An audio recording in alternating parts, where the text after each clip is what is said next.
Bonjour tout le monde, bienvenue à ce nouveau rendez-vous de Folie douce. Ici Yvan Bugeaud. Dans quelques minutes, je reçois Pierre Vachon qui va nous parler d'une table ronde qui s'intitule La folie à l'opéra dans le cadre du festival Métropolis Bleu.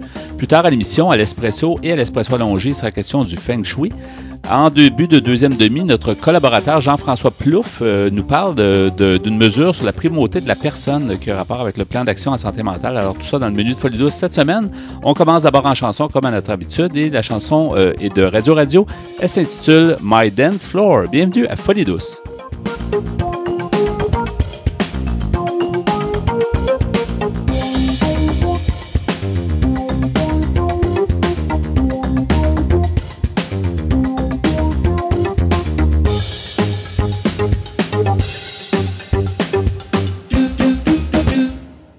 L'émission Folie douce informe, démystifie et souhaite changer les mentalités au sujet de la santé mentale, et ce depuis 25 ans. J'ai le plaisir d'accueillir mon invité qui est Pierre Vachon. Bonjour, Monsieur Vachon. Bonjour. Bonjour, bienvenue à Folie douce. Vous êtes animateur et d'abord musicologue. En fait, vous êtes animateur d'une table ronde un peu particulière qui s'intitule La folie à l'opéra dans le cadre du festival Métropolis Bleu.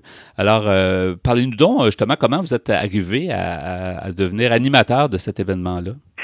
Ben, en fait, c'est que depuis plusieurs années, dans le cadre de mes fonctions à l'Opéra de Montréal et de musicologue aussi, je me pose beaucoup de questions sur l'opéra, la pertinence de l'opéra, les thèmes de l'opéra, les thématiques de l'opéra, qu'est-ce qui traverse les thèmes et qu'est-ce qui rejoint les gens quand les gens viennent à l'opéra, qu'ils embarquent ou qu'ils embarquent plus ou moins. Et il y a plusieurs années, j'étais tombé sur un livre qui parlait de la folie à l'opéra et c'est vrai que c'est une des thématiques qui fascine les gens. Et je me suis dit, tiens, ça serait intéressant de faire une table ronde qui convoquerait en fait plusieurs invités, différents points de vue, où on pourrait aborder ce thème de la folie. D'abord, qu'est-ce que la folie? Ensuite, la folie à l'opéra, la folie en musique, la folie en termes de pathologie, etc. Donc, vraiment de délirer autour de cette thématique-là avec des invités et aussi avec des chanteurs. Et c'est comme ça qu'est née l'idée, en fait, de cette table ronde. Et lorsque Métropolis Bleu m'a appelé, on dit, bon, qu'est-ce qu'on pourrait faire pour collaborer ensemble. Alors, Métropolis Bleu est un festival littéraire et le point de départ de La folie à l'opéra, c'est un livre qui s'appelle La folie à l'opéra, qui a été écrit par 3 psychanalystes. Et c'est comme ça que j'ai dit à Marie-André Lamontagne, qui dirige la programmation du Métropolis, j'ai dit ça serait intéressant donc de partir du livre, qui serait le lien avec Métropolis Bleu, et d'aller parler de l'opéra et faire un lien avec l'opéra et tout cet univers, en fait, qu'on pourrait élaborer. Alors, c'est comme ça qu'est né le projet. Elle a été enchantée par l'idée, tout ça, parce qu'elle, elle aime l'opéra, bien sûr, mais comment on aborde l'opéra du point de vue littéraire aussi, ou par la porte d'entrée littéraire. Alors, le livre était le prétexte parfait pour pouvoir élaborer sur ce thème. Parce que dans l'opéra, on a les gens qui connaissent bien l'opéra, probablement qui pourraient mieux répondre encore, mais la plupart des gens, la population en général, se souvient de scènes à l'opéra où il y a beaucoup de drames et il semble y avoir toujours justement une folie omniprésente. C'est assez fréquent quand même dans les différents opéras. Ben, en fait, oui. Aussi parce que en fait, les gens, il y a des scènes de folie. Sauf que les gens ne voient pas nécessairement les scènes de la folie, c'est-à-dire qu'ils imaginent l'opéra comme étant un lieu de tous les excès, de tous les dérapages possibles, sans nécessairement comprendre que c'est peut-être de la folie et que veut dire la folie. Alors, c'est pour ça que je me disais que c'est intéressant comme sujet. Et quand on regarde l'histoire de l'opéra, on se rend compte que depuis le départ, depuis les débuts de l'opéra, donc l'opéra a à peu près 400 ans, et les premiers opéras qui ont été écrits, déjà, on parle justement de ce dérapage, de cet esprit qui bascule, qui chavire, et la musique vient magnifier en fait cet état d'esprit, cet état d'âme dans lequel se trouve le chanteur ou le personnage qui exprime cet état d'âme-là. Alors, c'est pour ça que dans le fond, la folie part dès le début de l'histoire de l'opéra. On trouve déjà des scènes de la folie, effectivement, toutes sortes de scènes, et puis quand on parcourt le répertoire, on se rend compte effectivement qu'il y a énormément de personnages où ça a été une sorte de terrain de jeu en fait pour les compositeurs pour pouvoir exprimer toute leur inventivité, leur fantaisie, leur créativité, parce que avec le prétexte de la folie, si on se dit que la folie c'est un dérapage, c'est une déconnexion de la réalité, et c'est essentiellement ce que c'est la folie, même du point de vue psychologique et même psychanalytique. Alors, c'était intéressant pour les compositeurs de pouvoir dire, voilà où je peux exprimer par mes personnages, exprimer toute ma créativité et tout mon talent, et je peux permettre aux chanteurs de délirer et de se laisser aller. Et à travers les âges de l'opéra, alors la folie en musique a été exprimée de diverses façons, parfois beaucoup plus simple, beaucoup plus simplifiée, si je peux dire, mais tout d'un coup, on arrive dans une période comme le 19e siècle, où parce que on s'intéresse énormément aux émotions, aux sentiments de l'individu, qu'on s'intéresse davantage à la psyché humaine, c'est là qu'on se rend compte, dans le fond, que la folie devient un sujet de prédilection pour les compositeurs du 19e siècle, et qui vont aménager de grandes scènes où on va voir tout d'un coup le protagoniste, ou là, en général la protagoniste, donc la femme principale de l'opéra, qui va avoir une grande scène de délire, de folie, et là tout d'un coup le dérapage, qui va être autant d'écho de ce que la société, comment la société traite les femmes, comment la société traite l'individu, des contraintes sociales, le côté le côté exclusion, le côté marginalité des choses. Alors, il y a des périodes comme ça dans l'opéra où tout d'un coup la folie est exprimée de diverses façons, mais tout d'un coup, ce qu'on imagine de la folie, ce que vous et moi on imagine de la folie, tout d'un coup trouve un écho, particulièrement, notamment dans les œuvres du 19e siècle. Oui, dans cette table ronde spéciale d'une heure et demie, donc sur la folie à l'opéra, vous êtes entouré, vous animez cette table ronde, et il y a 3 spécialistes du domaine. Pouvez-vous nous en parler? Oui, exactement. En fait, ce que je trouvais intéressant, c'est de voir différents points de vue pour voir ce que signifiait la folie chez différents personnages, selon les angles, les spécialités de chacun. Alors, d'abord, une chanteuse qui, elle, a interprété et chante tout ça. Alors, ce que je trouvais intéressant, c'est Chantal Lambert. Et ce qui m'intéresse dans son apport, c'est de dire, quand on est un chanteur d'opéra, qu'il faut contrôler autant de choses pour être capable de se produire sur scène et de chanter, comment est-ce qu'on aborde des personnages où tout d'un coup il faut se laisser aller et il faut incarner la folie? Alors donc, du point de vue musical, ça veut dire quoi exactement la folie et comment on interprète tout ça? Ensuite, la psychanalyste, alors Danielle Ross, qui adore l'opéra. Alors, mes 3 invités adorent l'opéra. Alors, Danielle Ross, comme psychanalyste, elle, c'était la lecture qu'elle fait de la psyché humaine. Donc, comment les compositeurs ont mis en musique, ont traduit en fait les écueils ou la psychologie ou la densité psychologique des personnages. Est-ce que quand on entend une scène de la folie, est-ce que ça rejoint dans le fond l'idée qu'on a ou qu'un psychanalyste a de la folie? Et que veut dire la folie? Je pense à l'hystérie, par exemple, selon Freud, etc. Donc, c'est vraiment l'apport de la psychanalyse ici.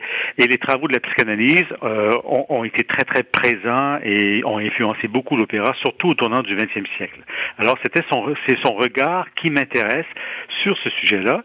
Et enfin, la folie, mais du point de vue de la pathologie d'un médecin. Alors, j'ai invité un neurochirurgien qui, lui, donc, se questionne sur quand on a un patient qui est en pleine crise de folie, ça veut dire quoi? Quels sont les signes de la folie, les signes pathologiques, la maladie de la folie, la maladie mentale qu'est la folie? Alors, ça veut dire quoi exactement? Et c'est aussi quelqu'un qui adore l'opéra.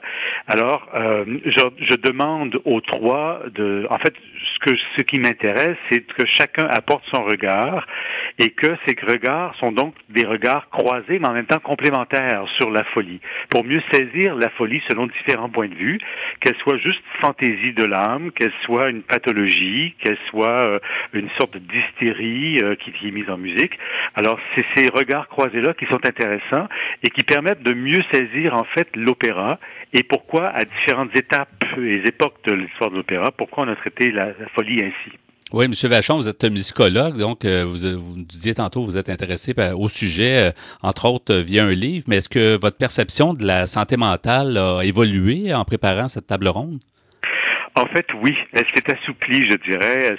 Oui, parce que j'avais cette idée au départ que la folie est quelque chose, est vraiment une déstructuration de l'esprit, un dérapage très intense, très fou, c'est le cas de le dire. Ouais. Mais je me rends compte que la folie, c'est aussi tout ce qui est de la fantaisie et de l'imagination. Et donc, ce n'est pas nécessairement quelque chose qui est pathologique, quelque chose qui est de l'ordre de la maladie mentale. Quand on dit quelqu'un, oui, c'est fou les idées qu'il a, ou il y a des idées folles ou quoi que ce soit, mais on ne va pas nécessairement dans la maladie mentale. Alors, il y a des territoires, il y a des nuances, il y a des différentes façons d'aborder la folie. Alors, ça, oui, mon regard change là-dessus. Et aussi, ce regard, je le porte sur ce que les compositeurs ont fait, parce que je suis musicologue, donc je suis historien de l'opéra, historien de la musique. Alors, de voir comment ça a évolué, et en fonction aussi des valeurs sociales de chaque époque. Au XVIIe siècle, est-ce qu'on parlait aussi ouvertement et aussi librement de la folie? Comment on en parlait? Est-ce qu'il y avait cette idée de la pathologie au XVIIe siècle, comme on en a parlé au XIXe siècle? Et quand on arrive au début du XXe avec Freud, là, c'est le délire total, littéralement. C'est-à-dire, on embarque dans cette folie, on veut comprendre et on creuse et on plonge dans cette folie, même pathologique et tout. Alors donc, ça me permet de relativiser les choses, de voir aussi dans l'évolution et surtout de comprendre toutes les valeurs à travers les siècles, d'un siècle à l'autre, et comment l'opéra est intimement ancré dans une société et dans les valeurs sociales, mais aussi psychologiques d'une société. Alors, une société 17e ou 18e, ou 18e par exemple, avec toutes les avancées de la science, l'encyclopédie, etc., le côté cartésien des choses, la folie est peut-être pas aussi délirante et aussi folle qu'elle ne l'a été au 19e, entre autres choses. Alors, ça jette pour moi un autre regard sur la musique elle-même. Est-ce qu'il serait possible d'identifier, vous pensez, un ou deux opéras qui seraient vraiment représentatif, si on peut dire comme ça, au niveau de son traitement de la folie? Est-ce qu'il y a quelques opéras qu'on peut ressortir comme ça, d'après vous? Oui, tout à fait. Au 19e siècle, un des grands opéras du répertoire, c'est Lucia di Lammermoor de Donizetti, dans lequel il y a une grande scène de folie qui dure à peu près 15 minutes. Et là, on assiste justement à cet individu, à Lucia, une femme qui a été bafouée par la société, qui a été marginalisée par sa famille, etc. Et là, tout d'un coup, c'est le moment où son esprit bascule, où elle perd, elle dérape et elle déconnecte de la réalité. Et à ce moment-là, ça donne lieu à une musique qui est complètement folle, qui est aussi folle que l'état d'âme dans lequel elle se trouve. Une musique qui est pleine, qui est très imaginative, mais où le compositeur laisse aller de façon très libre vraiment son imagination, et c'est un des rôles les plus redoutables de tout le répertoire de l'opéra, qui est cette grande scène de la folie. Et ce qui fait que quand les amateurs d'opéra vont entendre cet opéra, Lucia di Lammermoor, on veut toujours voir, bon, qu'est-ce que Lucia va faire, qu'est-ce que la soprano, la chanteuse va faire avec ses notes, parce qu'il y a tellement de notes, c'est tellement exigeant, c'est tellement difficile. Ça, c'est un premier cas. Un deuxième cas, au XXe siècle, qui est une œuvre qui a marqué le XXe siècle, même si l'œuvre a été créée en 1925, reste que ça reste une des grandes œuvres du XXe siècle, et c'est Wozzeck, d'après l'œuvre de Büchner, un auteur du XIXe siècle, mise en musique par Berg, créée en 1925, et là, on assiste à la folie d'un personnage qui a été exploité par la société, et cette folie qui dure en musique comme 4 ou 5 minutes, en réalité, ça représente une fraction de seconde, donc de ce dérapage, de ce type, de ce personnage, de ce bon gars, donc qui a assassiné son amante parce qu'elle courait à gauche et à droite et puis elle voulait séduire tous les hommes, et en même temps, cet homme, donc, qui a été exploité par un médecin qui a fait des travaux sur lui, sur son corps, etc. Donc, c'est vraiment un personnage qui est victime d'une société qui est en train de se déstructurer, qui est en train d'exploiter l'homme. Et là, on participe en l'espace de 3 ou 4 minutes, donc, à ce moment de folie où tout d'un coup, ce personnage n'est plus du tout dans la réalité dans sa réalité. Il a basculé. Et là, tout d'un coup, la musique change. D'abord, la façon de chanter change aussi. Et le compositeur a voulu donc nous faire saisir le vertige que représente la folie d'un personnage. Si on était soi-même dans sa peau, dans son état d'âme, comment on se sentirait? Eh bien, c'est exactement ça qu'il a voulu représenter par la musique et par la voix aussi. Merci. Alors ça, c'est deux grands moments dans l'histoire de l'opéra, qui sont deux grandes œuvres où on trouve justement la folie comme étant un thème central dans ces opéras. Monsieur Vachon, c'est fort intéressant. C'est tout le temps qu'on a. Je vais juste mentionner, en terminant, l'adresse web du festival. En fait, c'est metropolisbleu.org. Des gens qui veulent en savoir plus sur toutes les activités, ainsi que sur la table ronde La folie à l'opéra. Merci beaucoup d'avoir été des nôtres, Monsieur Pierre Vachon. Et bonne continuité. Merci beaucoup. Nous apprécions toujours vos commentaires par téléphone. Composez le 514-990-9604, le 514-990-9604. De retour au micro, donc, avec notre bloc Espresso, Pierre, donc le sujet, le Feng Shui. Alors, Feng Shui. Ghislain, toujours à notre compagnie également. On va discuter entre nous, mais c'est surtout toi, Pierre, qui nous présente le sujet. Tu sors le décorateur intérieur dans l'âme. Oui, on dirait que ça fait penser à un mets chinois, tu sais, comme du poisson, je sais pas quoi. Mais oui, tu as raison. En fait, le mot Feng Shui, si on regarde la définition dans Wikipédia, ça veut dire, ces deux mots, ça veut dire le vent et l'eau. Et c'est un art millénaire d'origine chinoise qui a pour but d'harmoniser l'énergie environnementale d'un lieu de manière à favoriser la santé, le bien-être et la prospérité de ses occupants. Je ne sais pas si ça fait longtemps ici au Québec qu'on parle de ça. Il me semble que ça fait quelques années. Peut-être au début du millénaire. Oui, à peu près dans ce temps-là. Et ici, dans le studio, c'est pas très feng shui, je pense. C'est un peu chaud aussi. En Chine, on l'appelle généralement la discipline feng shui Xue, qui veut dire étude du vent et de l'eau. Cet art vise à agencer les habitations en fonction des flux visibles, soit les cours d'eau, et invisibles comme le vent, pour obtenir un meilleur équilibre des forces et une circulation de l'énergie. Maintenant, si on regarde d'après un article de Mme Brigitte Poitras, qui est experte en design, elle nous parle de l'équilibre du yin et du yang. Dans la pratique du feng shui, nous dit-elle, le yin et le yang sont un bon point de départ pour aménager une habitation. Celle-ci doit être en principe divisée en 3 parties. L'une, yin, c'est-à-dire davantage associée à la féminité et les émotions, et les 2 autres, yang, plus masculine et impulsive. Ça veut dire quand tu es en couple, c'est une pièce pour elle et une pièce pour lui. Ben, faut croire que c'est ça. Si on parle maintenant de l'harmonie des 5 éléments, ce concept complète celui du yin et du yang. L'énergie du qi, C-H-I, prend ici 5 formes ou éléments qui doivent être présents dans chacune des pièces de la maison de façon plus ou moins prédominante selon la pièce et l'orientation de celle-ci. Les éléments sont l'eau, le bois, le feu, la terre et le métal. Le feu, c'est pas que la maison brûle. Ben, j'espère que non. Maintenant, elle nous dit « Attardez-vous à l'impression qu'un visiteur ressentira chez vous et souvenez-vous que si celui-ci part avec une mauvaise impression, il risque de laisser à son départ une mauvaise énergie sur place. » OK, ça veut dire que quelqu'un ne doit pas peinturer sa maison rose, fuchsia, flash. Ça va donner de mauvaises impressions. Ben, on va parler des couleurs un peu plus loin. Maintenant, d'après un article écrit par Mme Flavia Mazelin-Salvi, qui est journaliste née en Corse, elle nous dit, dans la plupart des maisons ou appartements anciens, des poutres visibles traversent le plafond. Leur charme est trompeur. Elles coupent en 2 l'énergie vitale d'une pièce.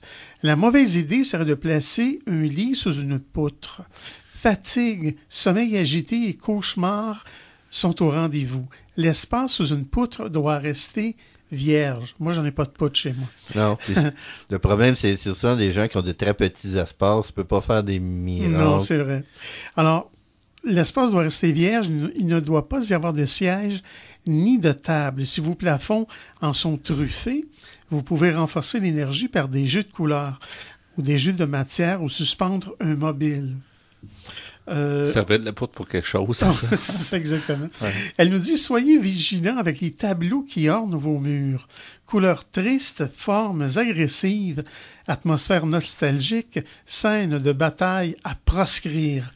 Il imprègne et conditionne les lieux de leur énergie particulière. Pour les mêmes raisons, évitez d'exposer dans la chambre des enfants des animaux en peluche qui représentent des bêtes féroces, ou des épées de chevalier ou des pistolets de cow-boy que l'on peut ranger facilement dans un coffre. Oui, mais si c'est des petits gars et des petites filles, ils aiment ça. Je sais, mais apparemment, Faut c'est les, pas feng faut shui. les mettre ailleurs. C'est ça. Faut les parce que cacher. c'est leur goût à ces enfants, ces enfants-là. Ben, peut-être qu'ils vont mal Oui. dormir. Je Ben, sais pas. ben, un nounours, ça va être un nounours. C'est vrai. C'est pas un animal sauvage. C'est peut-être correct. Madame nous dit, Madame Salvi nous dit, arrondissez les angles. Les formes tranchantes ou pointues sont, en langage feng shui, appelées les flèches secrètes, car elles génèrent des vibrations agressives. Aussi, les couteaux doivent-ils être soigneusement rangés dans les tiroirs et les poignées de porte aux formes arrondies préférées à celles en forme de lame. Le lit est un lieu de ressources qui doit nous recharger en énergie, sauf si le pied ou la tête de celui-ci sont dirigés vers une porte ou une ouverture, ou si un miroir est placé devant. Oh, il n'y a pas de miroir dans leur pièce. Non, écoute, si un miroir est placé devant, cela double l'énergie et fatigue le dormeur. Mauvaise idée également, la petite fontaine dont le clapotis berce le dormeur. Avec l'eau, c'est aussi votre énergie vitale qui s'écoule. Attends, une fontaine dans la maison ou dans la cour? Non, il y en a qui ont ça dans la pièce Une même. petite Ah, ok. Une fontaine. fontaine qui coule avec un petit bonhomme. Ça, tout c'est nu. pas vraiment recommandé, là, Non. parce que tu Parce dis. que premièrement, ça fait du bruit. Là. Ça fait du bruit, c'est vrai. On pensait que ça ferait du calme, mais c'est peut-être pas le cas. Ouais, là, c'est d'après. vrai. On va poursuivre de toute façon dans l'Espresso allongé. Merci Pierre pour ce beau sujet. Merci Ghislain. Merci. On poursuit à Folie douce, demeurez des nôtres.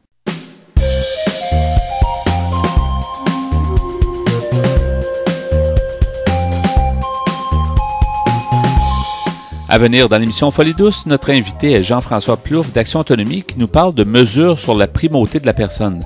À l'Espresso allongé, nous poursuivons sur le sujet le Feng Shui. Vous entendrez aussi en chanson 100 pas de Joël Saint-Pierre et L'amour le jour de Le Couleur. Vous souhaitez réagir au propos de l'émission, vous désirez participer à Folie douce, vous avez des suggestions, écrivez-nous par courriel à l'adresse foliedouce@antenne.qc.ca ou téléphonez-nous au 514-990-9604. Vous écoutez Folie douce, l'émission hebdomadaire qui démystifie les problématiques de santé mentale depuis maintenant 25 ans. De retour au micro dans quelques instants.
La santé mentale est un vaste monde. Venez avec nos chroniqueurs qui nous amènent en territoires inconnus. C'est avec plaisir que j'accueille à nouveau Jean-François Plouffe. Bonjour Jean-François. Bonjour. Bonjour d'Action Autonomie, un habitué de nos ondes à Folie douce, toujours agréable de te recevoir. Tu es capable de nous vulgariser les problématiques de santé mentale et aussi les documents gouvernementaux dont on va parler. Il y en a un dont on va parler, c'est le fameux plan d'action en santé mentale. C'est par 5 ans, là, les plans, dans ce cas-ci 2015-2020, qui a été lancé en 2016, mais en tout cas, on est dedans. Tu veux nous parler particulièrement d'un des volets, en tout cas une mesure qui est importante, là, quelle est cette mesure justement? Ben, c'est ça, c'est la toute première mesure, la mesure numéro 1 du plan d'action en santé mentale 2015-2020, qui concerne la réalisation d'un plan d'action sur la primauté de la personne. Ce que ça dit, c'est que chaque établissement responsable d'offrir des soins de services de santé mentale élaborera puis mettra en œuvre un plan d'action sur la primauté de la personne dans la prestation et l'organisation des services. Et ça vient au départ. Donc, c'est un peu excusez-nous l'anglicisme, c'est un peu un statement. Dans le fond, on dit, on s'enligne vers ça, là. Donc, c'est gros quand même. C'est pas la première fois que le plan d'action en santé mentale prend ce genre de position-là. Il y a eu déjà 2 autres plans d'action en santé mentale qui avaient un peu le même genre de souhait, finalement, qui était formulé. Ouais. Ça n'a pas donné de grands résultats. Il n'y a pas eu d'immenses avancées avec ces 2 plans d'action-là. Mais cette fois-ci, il y a quelque chose d'un petit peu concret et qui commence à s'incarner, là. Le ministère a émis un document d'accompagnement pour la création de ces plans d'action sur la primauté de la personne. Et ces plans-là prévoient, d'une part, que le plan d'action doit tourner autour de 5 thèmes. Qui nous intéressent, nous, comme groupe de défense de droit. Ils nous intéressent tous, mais à des degrés un peu variables. Ouais. Le premier de ces thèmes-là, bien évidemment, c'est le respect des droits. Donc ça, c'est vraiment notre majeur à nous. Donc on entend bien être là. Et d'ailleurs, le document d'accompagnement prévoit que les établissements doivent entretenir des liens étroits avec le groupe régional de promotion et de défense des droits en santé mentale à Montréal. Ce groupe-là, il n'y en a qu'un seul et c'est nous. Ça donne que c'est vous. Exactement. Ça tombe très bien. Voilà. Donc on se sent interpellé par ça. Le deuxième, c'est la lutte contre la stigmatisation et la discrimination au sujet de la maladie mentale. Ça aussi, c'est un problème très, très réel. Ouais. Il y a des comportements très, très stigmatisants qui ont lieu encore maintenant dans les établissements du réseau. Ouais. C'est bien que le ministère en prenne conscience. Ça serait bien aussi qu'on puisse mettre en place des choses concrètes pour changer cette culture stigmatisante là, qui existe toujours dans les hôpitaux et qui, pour nous, est un héritage de l'époque des asiles psychiatriques. Ouais. Là. Et on pourrait comprendre jusqu'à un certain point qu'en société, des fois, ça arrive, les gens sont moins formés de ça, mais dans le domaine de la santé, écoute, on en parle tellement de ça que c'est assez étonnant que ça soit encore là. Il y a un paternalisme, il y a une condescendance, il y a une approche vraiment unique autour du problème de santé mentale de la personne, alors qu'on voit pas la globalité de la réalité vécue par la personne. Et c'est pas partout, faut dire, mais il y en a déjà trop, là. Il y a beaucoup d'endroits où ça fonctionne bien, je pense, mais il y a quand même trop de cas de et c'est pas unique non plus à la santé mentale. En santé physique aussi, quand on va consulter pour un problème précis, ben, tout le reste de notre individualité n'intéresse pas les médecins.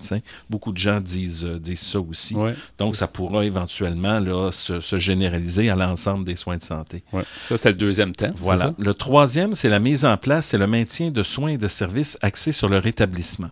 Nous, on est un petit peu plus critique sur la question du rétablissement parce qu'il y a différentes visions de ce que doit être ou de ce qu'est le rétablissement en santé mentale.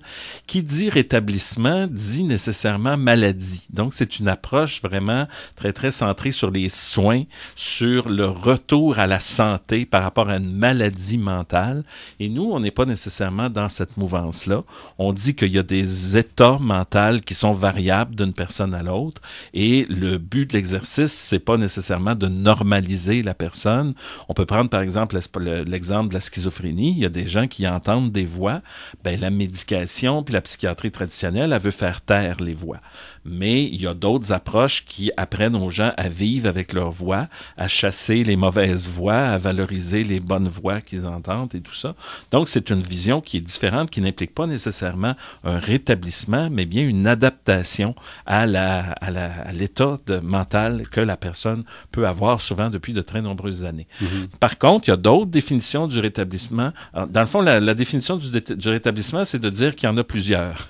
Donc, on va voir, à Montréal, on va nous pousser en faveur de d'autres approches de rétablissement autour justement de la santé globale puis de l'approche globale de la personne. C'est déjà bien de reconnaître qu'il y en a plusieurs. Oui. On va pas mettre tout le monde dans le même, non, c'est ça. Dans le même bain.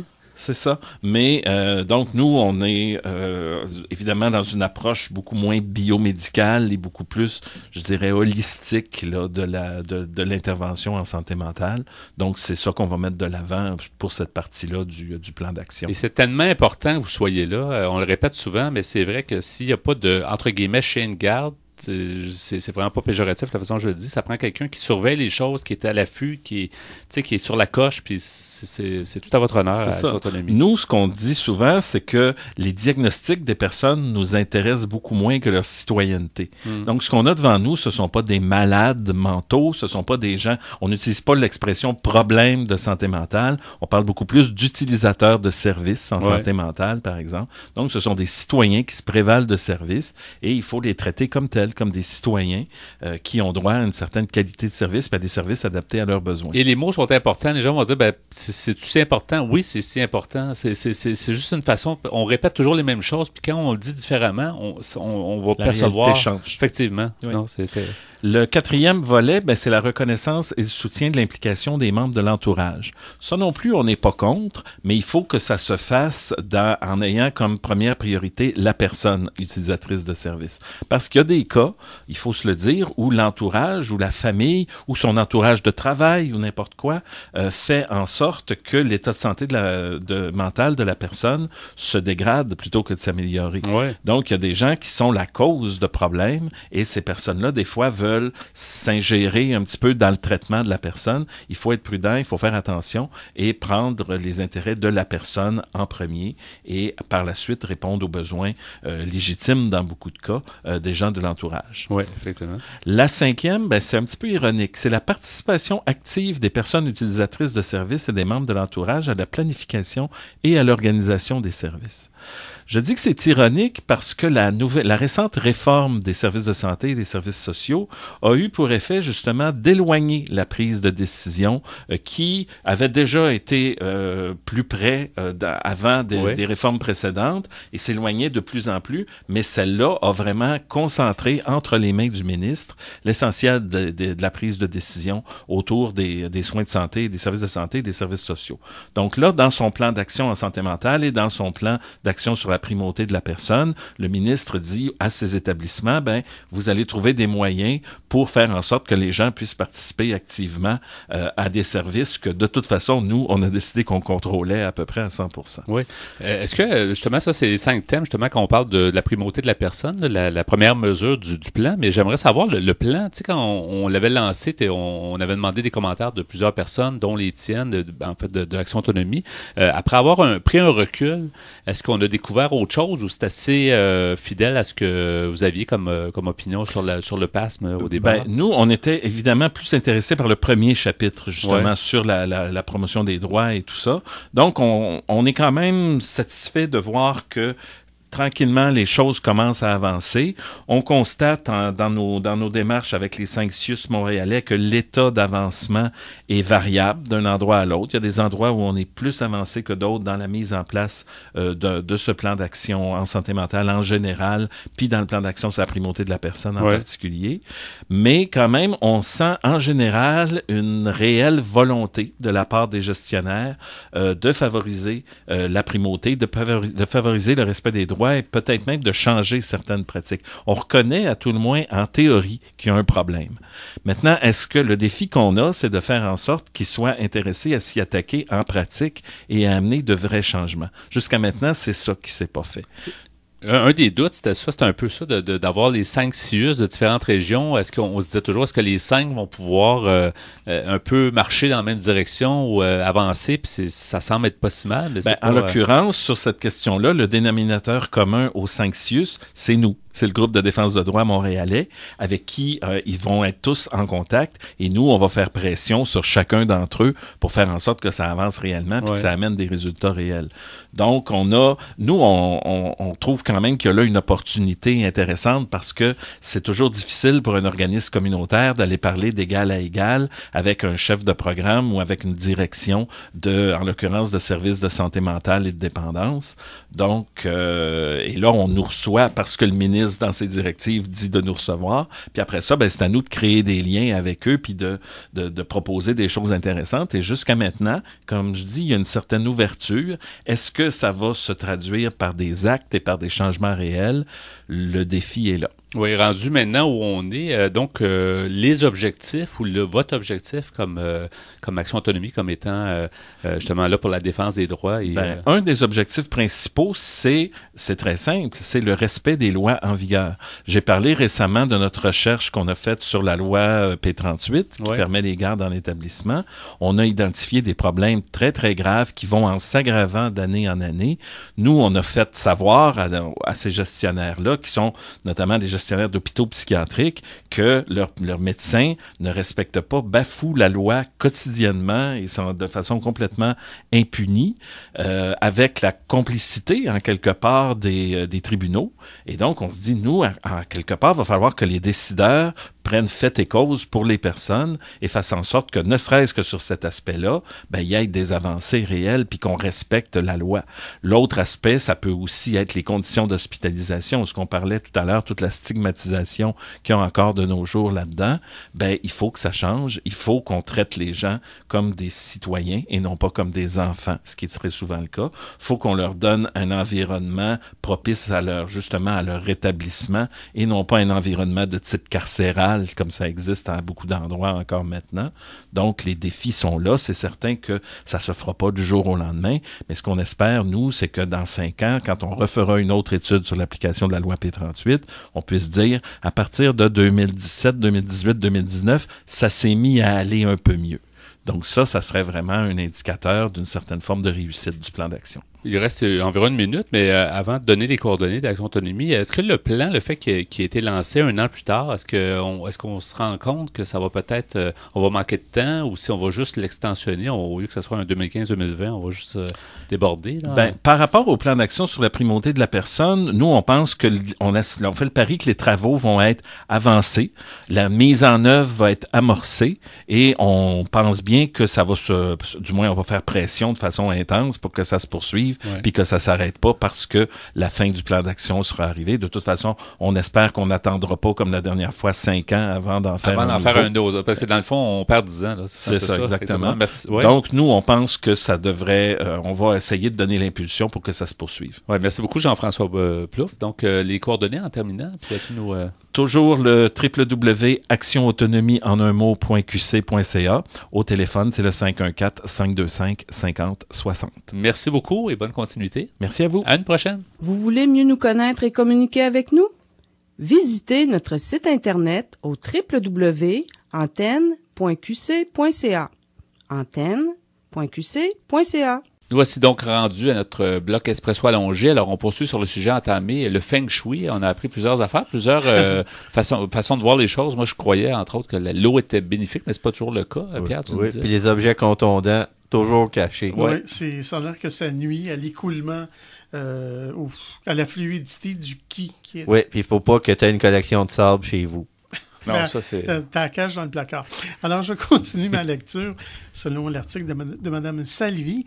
Elle nous dit « Attention aux plantes agressives », un peu comme tu viens de parler. Celles qui sont dotées de feuilles rigides en forme de couteau ou d'épée, mais aussi de pics, comme les cactus au long piquant. Les bonsaïs, parce qu'ils contiennent l'énergie emprisonnée dans de grands arbres, même s'ils apportent une touche zen, ne dispense pas de bonnes énergies. Mais si les gens aiment ça, que des cactus, c'est parce que là, il y a du monde qui aime ça. Tu ne seras pas Feng Shui. Tu veux être Feng Shui, oui ou non? C'est Feng Shui, faut que ça glisse, faut que ça pique. Comme j'aime pas jardiner, j'aimerais bien avoir un cactus parce que ça prend pas beaucoup d'entretien. Ouais, tu peux l'oublier, puis il va sauver, effectivement. Madame Salvi nous dit enfin, si vos plantes sont malades ou mourantes, soignez-les ou remplacez-les. Pour les mêmes raisons, ne gardez pas chez vous des bouquets de fleurs séchées ou des couronnes. Ce sont des symboles de mort.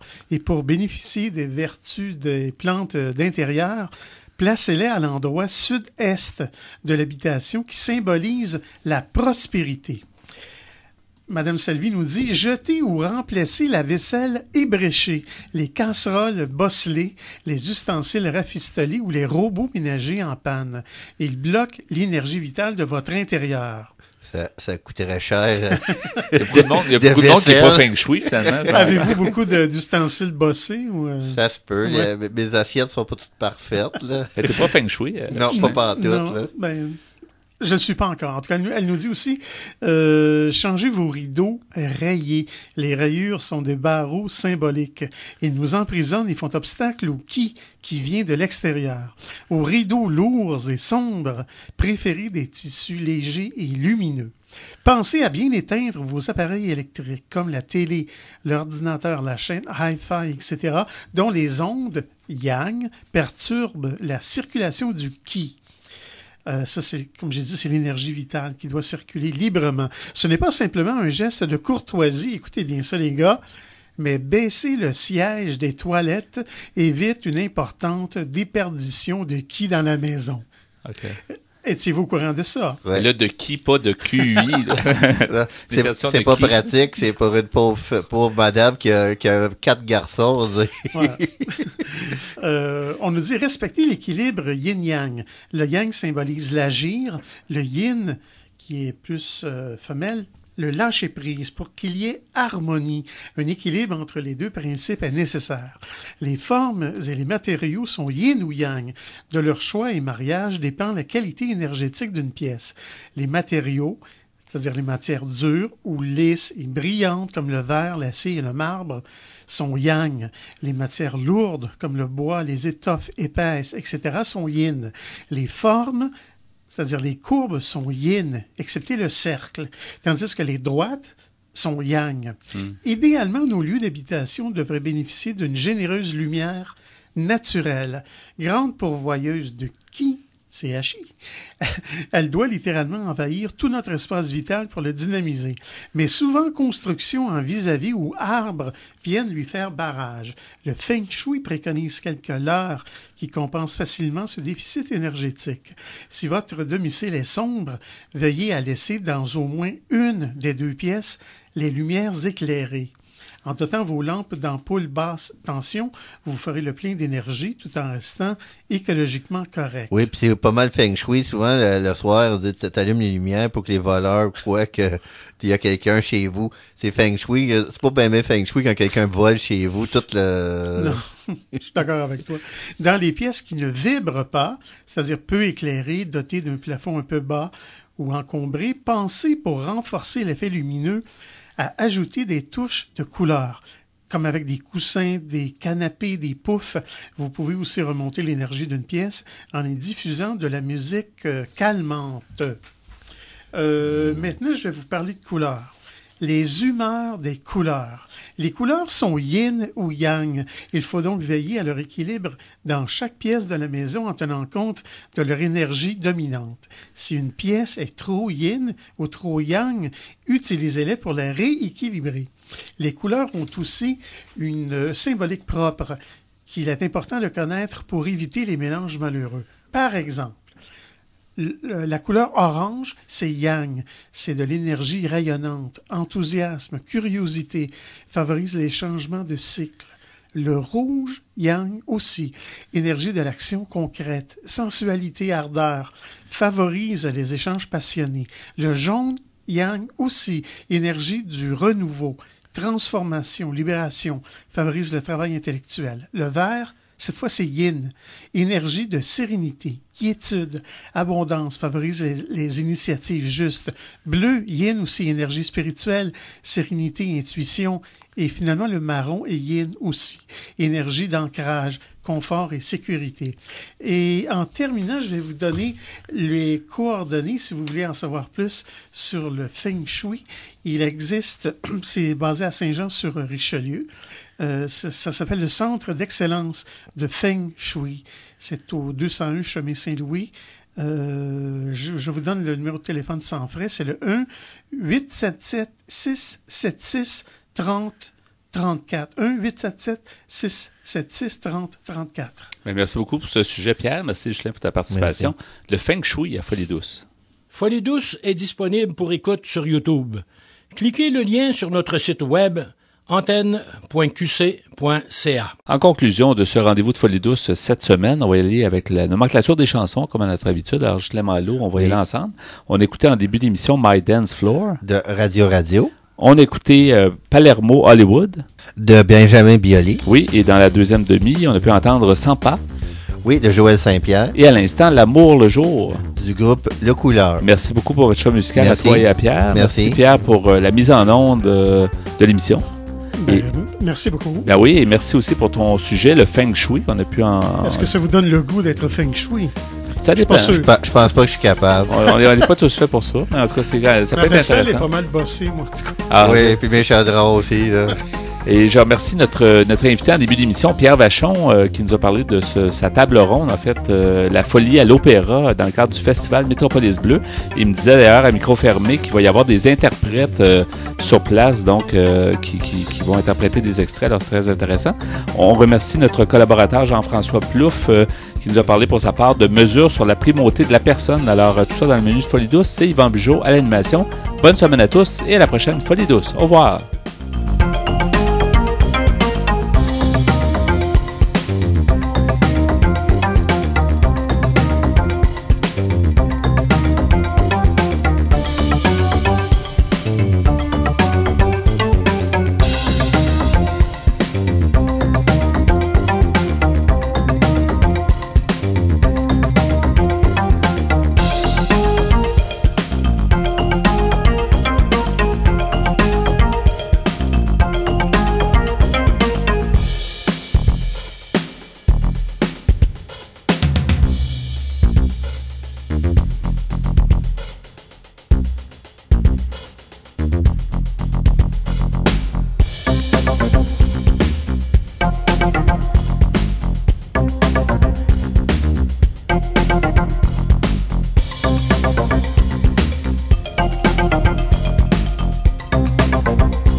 Bop, bop, bop, bop, bop, bop, bop, bop, bop, bop, bop, bop.